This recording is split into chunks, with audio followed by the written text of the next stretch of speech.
철학자 윌리엄 오캄이라는 수도사가 있습니다. 이 윌리엄 오캄은 당시 관념론, 유명론자들의 주장에 반대하여 쓸데없는 복잡한 말 하지 말고 간단하게 정의해야 한다라고 주장을 하는데, 그래서 이런 오캄의 주장을 우리가 별명을 붙여서 오캄의 면도날이라고 부릅니다. 그런데 여러분, 불필요한 말, 불필요한 복잡한 말 다 거두고 단순 명료하게. 그런데 여러분, 예수라는 그 이름이 바로 이와 같은 오캄의 면도날 같은 효과를 가져옵니다. 불필요한 변명, 복잡한 이런 말들 없이 예수를 영접하든지 예수를 영접하지 않든지 둘 중 하나. 이것이 예수라는 이름이 가진 효과입니다. 우리 기독교 신앙의 시작은 개인별로 구원의 확신, 이 구원의 확신에서 우리 개인적인 신앙의 시작이 되죠.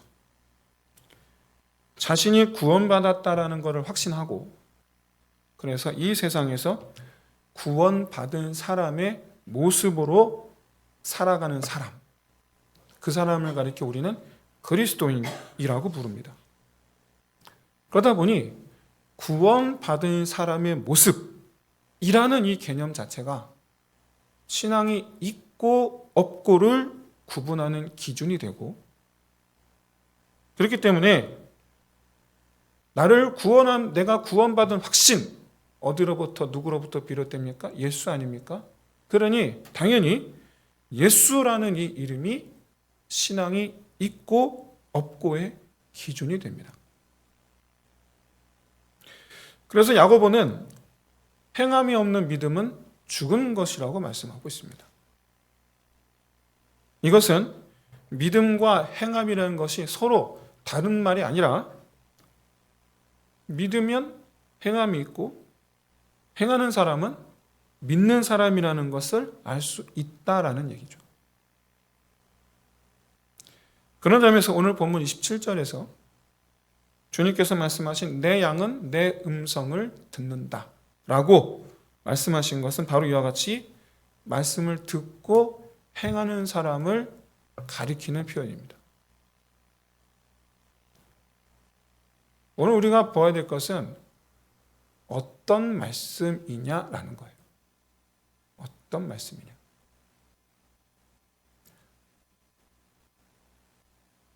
오늘 본문에 예수님과 대립각을 세우고 있는 이들이 있죠. 유대인들입니다. 이 유대인들은 사도 바울이 표현하는 유대인 중에 유대인, 누구를 가리키죠? 바리새인들을 가리키죠. 그런 이 바리새인들을 가리키는 용법으로 사용된 단어이고, 이들이 예수님과 대립각을 세우고 있는데 이들이 예수님의 말씀을 안 듣고 있죠. 그건 그렇다 치고, 그렇다면 최소한 구약의 말씀은 들어야 되는 거 아닙니까? 구약의 말씀은 따라야 되는 거 아닙니까? 하지만 여러분, 이들은 구약의 말씀대로 행동하기는커녕 정반대로 하죠. 그걸 본인들이 몰라요. 가장 대표적으로 10계명을 예를 든다면 1계명부터 4계명까지 하나님을 경외하는 것에 대해서 이들은 철저하게 지키려고 노력을 합니다. 이건 부정하지 않아요.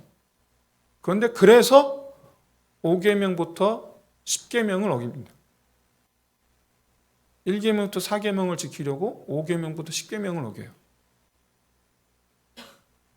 예를 들어 6계명에 살인하지 말라 하였는데 이들은 늘 항상 1계명부터 4계명을 어기는 다른 사람들로 인하여 6계명의 마음을 품죠. 항상.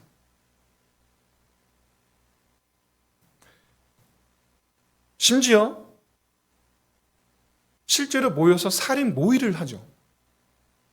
누가 살인 모의를 하느냐? 산헤드린이라는 유대교회 대표자들이 모여서 하는 일, 그게 살인 모의예요. 그러니까 쉽게 말하면 국회에서 모여서 누구 하나 죽이자라고 회의하는 거예요. 우리 대한민국 국회의원들이 모여서 누구 하나 죽입시다. 이 회의를 하고 있다라고 생각하시면 됩니다. 그게 산헤드린이 하는 일이에요. 왜? 하나님을 위해서. 하나님을 위해서. 이렇게 하나님의 말씀을 정면으로 반대로 정반대로 행하는 이들이 예수님에게 정체를 밝히라고 하죠. 왜? 정체를 밝히라고 하는 이 말의 뜻은 도저히 예수님이 하는 행동을 보면 하나님께서 보내신 사람인지 아닌지 알 수가 없다는 거예요. 근데 아시다시피 여러분, 예수님께서 하신 모든 행동은 하나님께서 말씀하신 대로죠. 그럼에도 불구하고 유대인들이 예수님의 행동을 보고 하나님 보내신 사람인지 아닌지 모르겠다 하는 이유는 사복음서를 전체를 돌아볼 때 딱 한 가지 이유가 나옵니다. 이거 하나밖에 없어요. 뭐냐? 안식의 규례를 어긴 거예요. 이 안식의 규례를 어긴 것을 시비가 붙어 발전하여 나중에는 신성모독이 되는 거죠. 그래서 결국 죽으실 때의 죄목은 신성모독죄예요.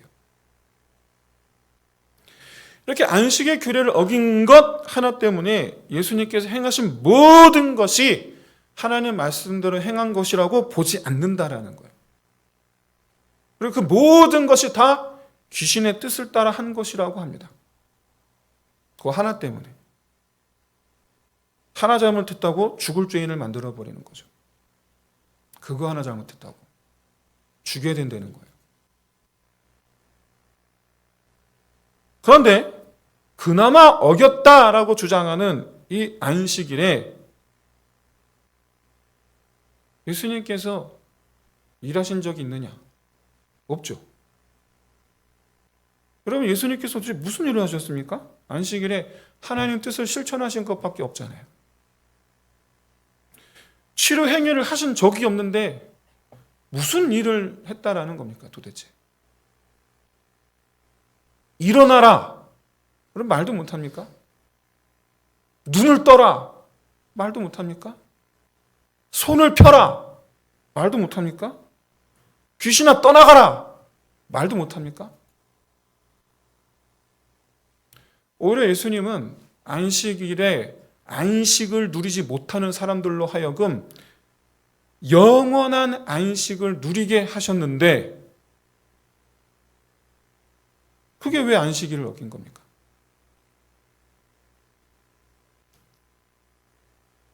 유대인들, 바리새인들, 이들은 여러분 정말 똑똑한 사람들이고 사회적으로 인정받는 사람들이에요. 이들 가운데 랍비라 하는 이들은 여러분 교육받은 사람입니다. 탈무드를 보신 분들은 아시겠지만 랍비 학교가 있어요. 엄청나게 공부한 사람들입니다. 지식 있는 사람들이에요. 똑똑한 사람들이에요. 그런데도 불구하고 이들이 정작 본인들이 말씀을 어기고 있음을 깨닫지 못하고, 첫째 깨닫지 못하고, 둘째 예수님께서 하신 모든 것들이 하나님의 뜻을 이루고 계신 것이라는 것을 깨닫지 못하고, 그리고 이들이 예수님을 부정하는 이유는 지적 수준이 떨어져서도 아니고 윤리적으로 이들이 문제가 있는 사람들이라서도 아니고, 여러분 잊지 마세요. 이들은 정말 깨끗하게 살았어요. 윤리적으로 문제가 있기는커녕 윤리적으로 가장 모범이 되는 이들이죠. 그런데도 불구하고 이들이 깨닫지 못하는 이유는 이들이 예수님의 양이 아니기 때문입니다. 여러분 예수님의 양이라면 예수님의 음성대로 하게 되어 있습니다. 오라 하면 오고 가라 하면 가고 먹으라 하면 먹는 거죠. 하지만 예수님을 신뢰하지 않고 행하신 모든 것을 부정하고 말씀하시면 난 아니라고만 하는 이유. 예수님께서 기르시는 양이 아닌 거예요.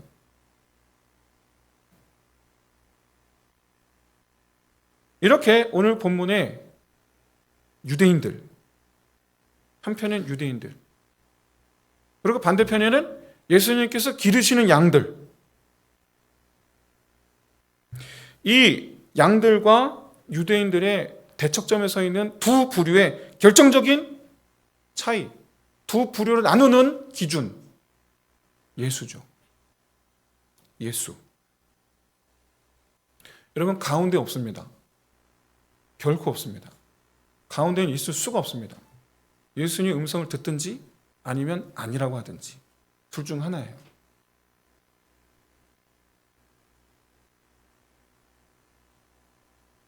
이 세상에는 예수님의 말씀대로 하는 사람과 예수님 말씀대로 하지 않는 사람만 존재합니다. 그 이상이 없어요. 그렇다면 여러분, 저와 여러분, 우리는 어느 편에 있습니까?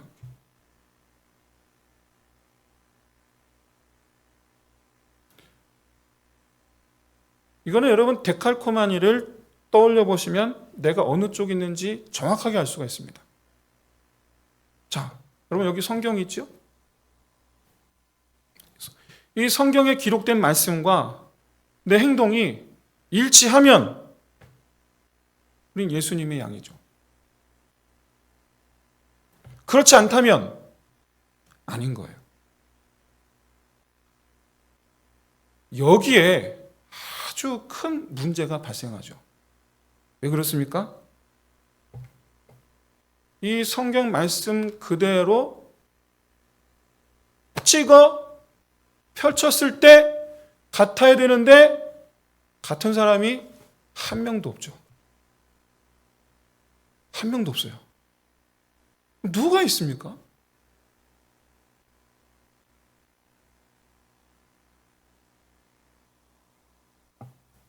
그런데도 불구하고 주님 말씀하세요. 내 양을 내가 빼앗기지 아니하리라. 왜? 무슨 얘기입니까? 우리 오늘 본문에서 보통 이렇게 말씀합니다. 내 음성을 듣느라. 그 음성, 하나님의 말씀. 다 여기까지만 우리는 보통 생각을 해요. 이 말씀. 그래서 이 말씀들 하지 않는다를 보면서 많은 어떤 이렇게 신앙생활에 힘들어하는 그런 성도들을 많이 봅니다. 근데 여러분 잊지 마세요. 이 말씀 그대로 찍어 펼쳐 똑같은 이들은 아무도 없어요. 아무도 없어요. 그런데도 불구하고 주님은 내 양을 빼앗기지 않겠다 말씀하시는 그 이유. 여기서 말씀하는 주님의 양은 주님께서 핏값으로 사신 양인 것을 깨달으시길 주의 이름으로 축원드립니다. 핏값으로 사신 양이에요. 핏값으로. 그러니까 핏값으로 사신 양이 할 일은 우리죠. 사랑하는 성도 여러분, 저는 이 시간 여기 함께 하신 우리 모든 성도 여러분, 우리는 다 예수 그리스도의 양인 줄로 믿습니다. 저는 그렇게 믿어요. 그럼 우리가 할 일은 아직은 데칼코마니가 아닌 내 모습을 예수의 피로 씻어 깨끗하게 한 다음 다시 그리는 겁니다. 이게 우리가 하는 일입니다. 우리 마음에, 우리 생각에, 우리 감정에, 우리 말에 하나님의 뜻과 반대되는 것을 심으려 하는 사단이 분명히 있죠. 하지만 그럼에도 불구하고 예수님의 양이라면 예수님의 음성을 듣고 예수님께로 나아갑니다. 우리를 부르시는 예수님의 음성, 바로 십자가 위의 음성이에요. 십자가 위의 음성. 예수님은 십자가 위에서 우리에게 말씀하시는 거예요. 목마른 자들아 내게로 오라. 내가 너희를 쉬게 하리라. 내게로 오라. 씻어주시고 그래서 다시 말씀 위에 서게 하시려고. 사랑하는 성도 여러분, 결코 잊지 마십시오. 우리를 부르시는 예수님은 핏값으로 사시려고, 우리를 사시려고 십자가 위에 올라가신 예수님이에요. 그래서 우리는 예수님 때문에 날마다 다시 데칼코마니를 일을 그릴 수가 있는 거예요. 물론 또 틀려지겠지만. 그렇게 예수님 때문에 결국 우리는 우리 삶에서 우리의 데칼코마니를 점점 그 완성도를 높여갈 수 있는, 점점. 그리고 서로 갈등 중에 있는 성도들을 한번 생각해 보겠습니다. 혹은 부부나 갈등 중에 있는 부부나 혹은 갈등 중에 있는 가족, 친지, 형제들을 한번 떠올려 보시기 바랍니다. 문제는 이들이 다 믿는 사람들이라 그렇게 가정해 보겠습니다. 갈등 중에 있는 그 두 사람에게, 우리 같은 그리스도인이니까 두 사람을 화해시키기 위해서 제3자인 누군가, 저와 여러분이 해야 할 말이 있다면 그것은 양쪽에 가서 당신이 용서하세요. 당신이 이해하세요. 가 아닙니다. 그게 아니에요. 구제해야 한다면 지금 당신에게 말씀하는 예수님의 음성을 들어보시기를 바랍니다. 이거예요.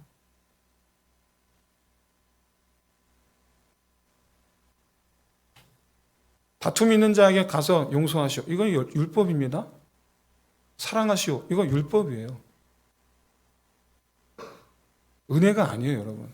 많은 분들이 용서하라, 화해하라, 오래 참으라, 사랑하라, 이 말 자체가 은혜인 줄로 아시는데 아닙니다. 그 말을 다른 사람에게 사용하면 그건 율법입니다. 그건 나에게 할 때만 은혜인 거예요. 나에게 할 때만. 주여 내가 사랑하겠습니다. 주여 내가 이해하겠습니다. 주여 내가 용서하겠습니다.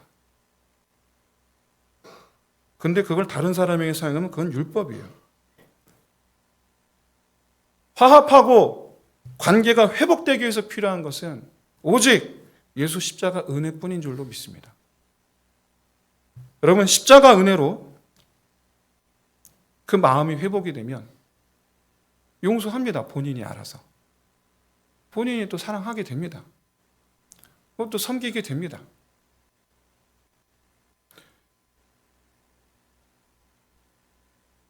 우리는 그저 기도할 뿐이에요. 그래서 우리가 만약에 싸우는 형제가 있다, 다투는 형제가 있다, 그렇다면 우리는 그저 그들이 주님 음성 듣기를 위해서 기도해야 됩니다.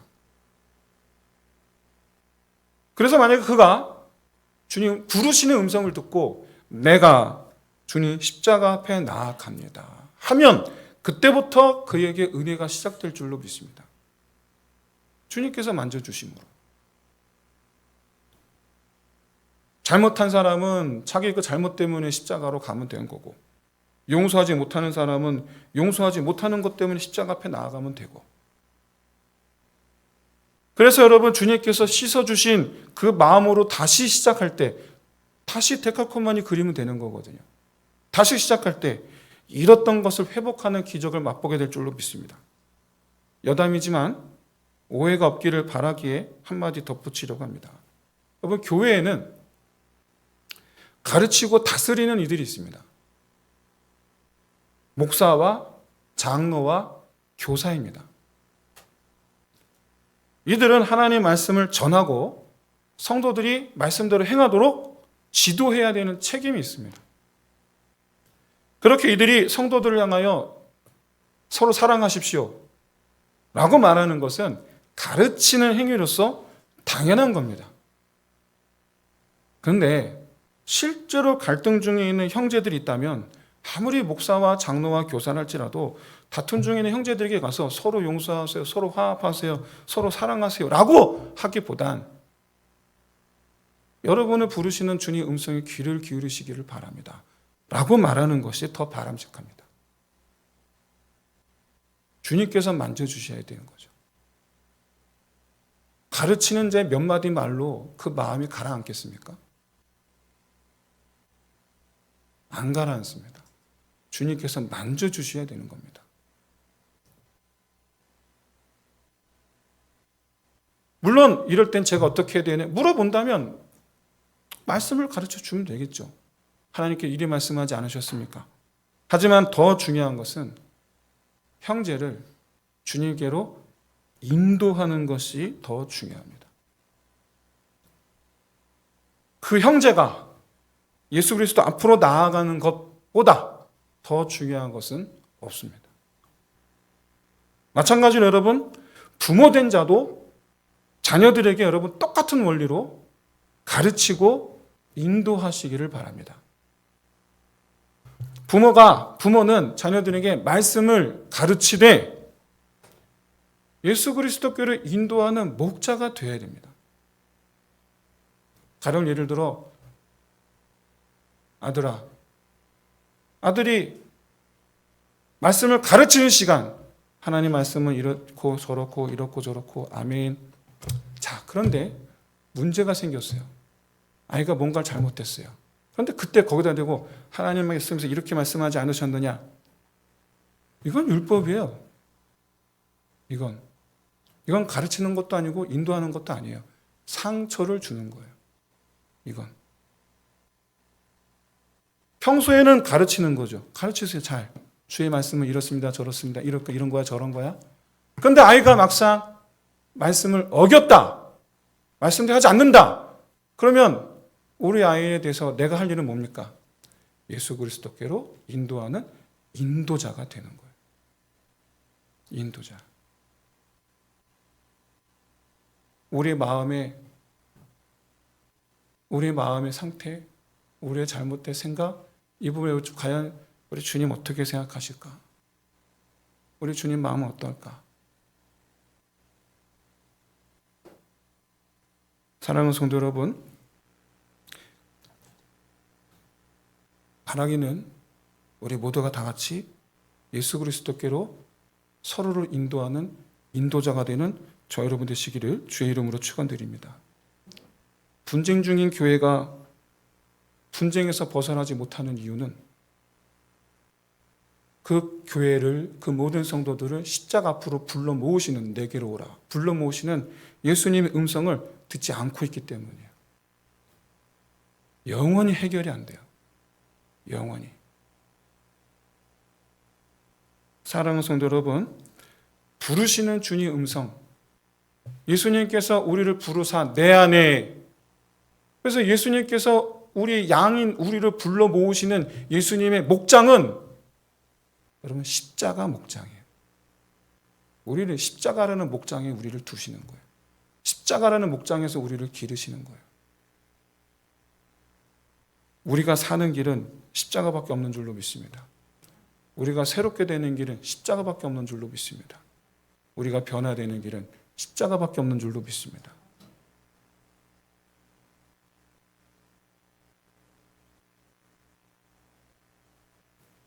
사랑하는 성도 여러분, 십자가에 계신 우리 안에 날마다 우리의 그 삶을 바라보며 사도 바울이 말씀한 것 같이 난 날마다 죽노라. 십자가 앞에 나간단 말이죠. 왜요? 다시 일어난 힘을 얻기 위해서. 왜요? 다시 주의 말씀 위에 서기 위해서. 예수 그 이름이 우리가 믿는 자인지 믿지 않는 자인지를, 예수 그 이름이 우리가 예수님을 따르는 자인지 따르지 않는 자인지를, 예수님께서 기르시는 양인지 아닌지를 결정합니다. 주님의 그 음성이. 주님의 그 음성에, 사람의 음성에 귀를 기울이지 않아도 좋습니다. 목사의 말에 귀를 기울이지 않아도 좋습니다.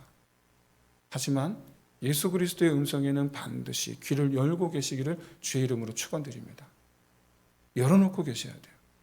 그의 음성에 부르면 바로 달려가는. 이제 말씀 마치겠습니다.